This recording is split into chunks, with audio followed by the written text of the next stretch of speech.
Assalamualaikum warahmatullahi wabarakatuh.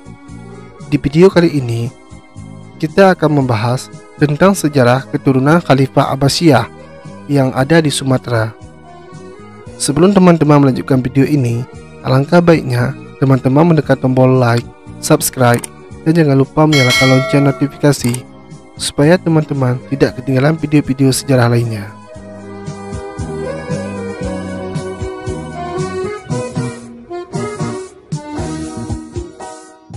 Di Asia Tenggara, tepatnya pada abad ke-13, telah muncul kekuatan politik Islam yang kuat di pantai utara Pulau Sumatera, yang saat ini disebut sebagai Kesultanan Sumatera Pasai.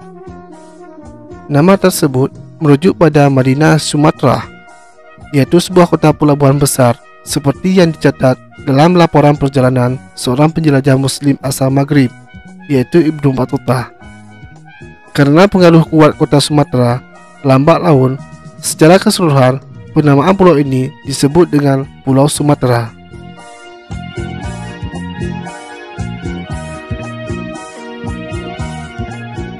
Kota pelabuhan ini mendapat kehormatan besar atas kehadiran seorang tokoh keturunan langsung dari Khalifah Abbasiyah. Kehadirannya di kota ini telah membuktikan kemasyhuran kota Sumatera pada masa itu, dan juga ikut menggambarkan betapa pentingnya kota ini sebagai salah satu pusat peradaban Islam di dunia. Tokoh tersebut bernama Abdullah bin Amir Muhammad Al-Abbasi, sesilahnya bersambung kepada Mansur Abu Ja'far yang bergelar Al-Muntashir Billah, yaitu seorang khalifah dari Bani Abbasiyah yang memerintah di Baghdad pada kuarter kedua abad ke-7 Hijriah.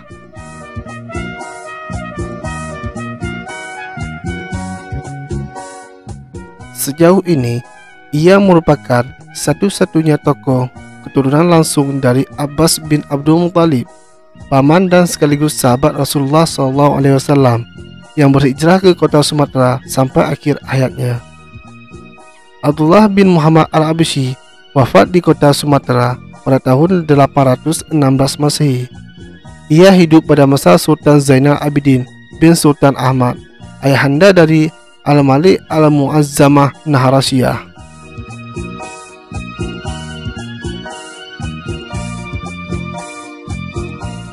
Pada periode ini, yaitu paruh awal abad ke-9 Hijriah, Kesultanan Sumatera mencapai puncak kemasannya. Beliau merupakan tokoh yang sangat dihormati yang dijuluki dengan Syadrul Akabir, yang bermakna pemuka para pembesar, seperti yang termaktub dalam epitaf pada monumen makamnya. Julukan tersebut juga disematkan pada putranya, yaitu Yusuf bin Abdullah. Keduanya dikuburkan dalam satu komplek pemakaman.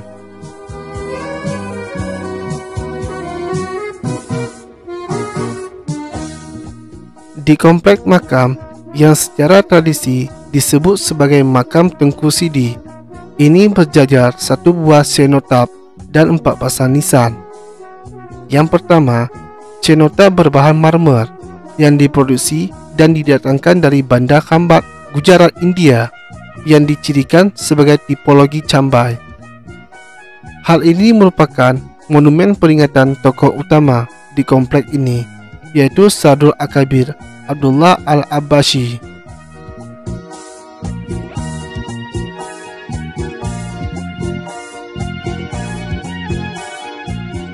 Empat pasang nisan lainnya, posisinya 2 pasang mengapit di kanan kiri monumen utama.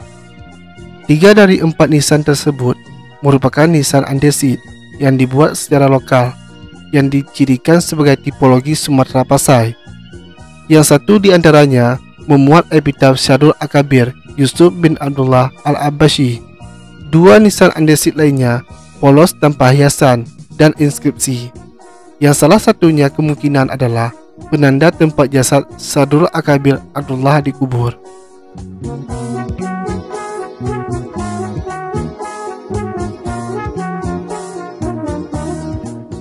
Nisan yang keempat berbahan marmer tipologi cambai adalah nisan seorang putri dari raja yang di-Pertuan Agung. Berdasarkan epitaf nisannya yang menyebutkan nama almarhumah Siti Rahiman binti Al-Malik Al-Muazzam. Posisi nisannya yang berdampingan dengan monumen utama, kemungkinan beliau adalah istri dari Sadrul Akabir Abdullah Al-Abashi, dan diduga komplek ini merupakan komplek makam keluarga.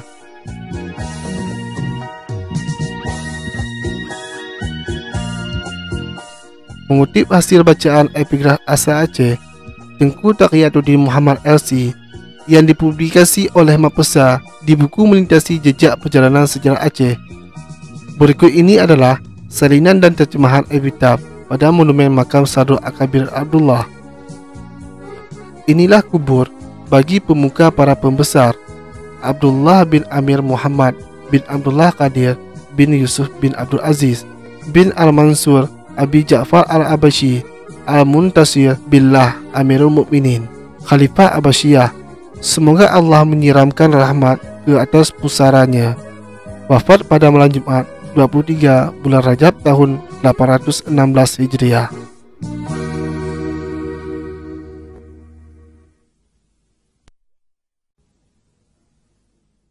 Di sebuah utara komplek ini merupakan area tambak ikan atau udang masyarakat setempat, dan dari arah pantai, komplek ini merupakan satu-satunya bangunan semen yang ada. Jika ditarik garis lurus imajiner, ke arah utara komplek ini berjarak 550 meter dari bibir pantai Selat Melaka. Jarak terdekat dari Sungai Pasai di sebelah tenggaranya 720 meter.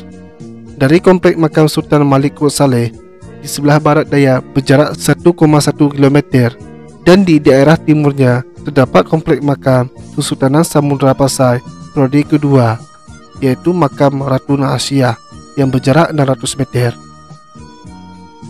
Lokasi komplek ini berjarak 18 km dari pusat kota Lok Sumawe dan dapat ditempuh sekitar 30 menit dengan kenderaan bermotor via jalan Medan Banda Aceh. Daerah ini berada di Kampung Kuta Krung, Kecamatan Samudra, Kabupaten Aceh Utara. Sekian video kali ini. Jika ada yang salah dalam penyampaian saya, silakan komen di bawah.